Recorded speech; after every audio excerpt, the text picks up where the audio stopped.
Hi, this is your introduction to week 1 video. I wanted to update some clarification on this first week that we have together in astronomy, just so that we're all on the same page. Because remember, trust me, I'm a Jedi.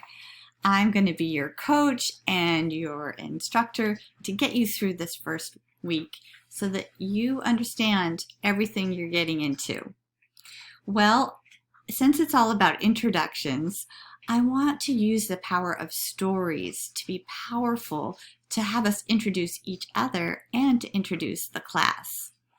So that's why we're doing this first assignment, this creating a myth.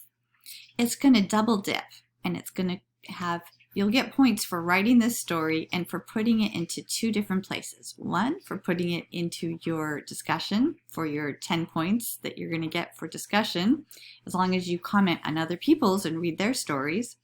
And then you're going to take that story and put it into the chapter of your field guide to the solar system.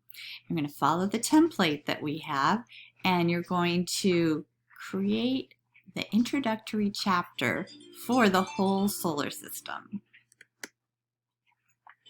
The reason I've chose a constellation to be the introduction is that constellations, well, are a no-brainer for astronomy.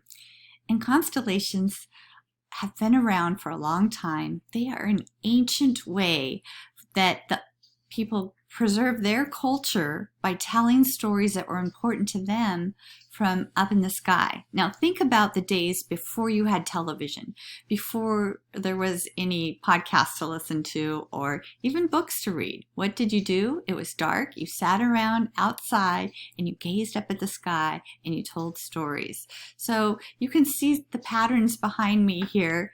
This is the sky right now, if you could see it. And there are some constellations. Look, that some of them look like constellations of what they are a little bit, but most of them don't. Like, I think this one does. Cygnus, the swan, kind of looks like you've got some wings here and you've got these bright stars. This definitely looks like a bird, could be flying in the sky.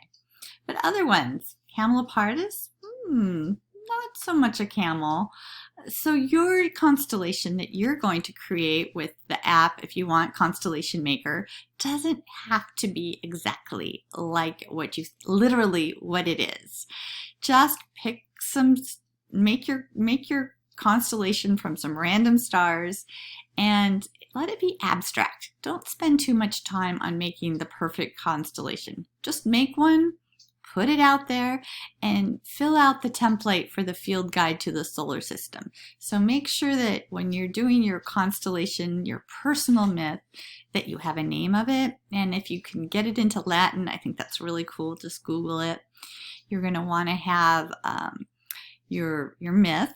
It doesn't have to be too long, but let it be your story or what you want to create and what you want to become. And people will remember it, and they will help create this learning community by having these stories.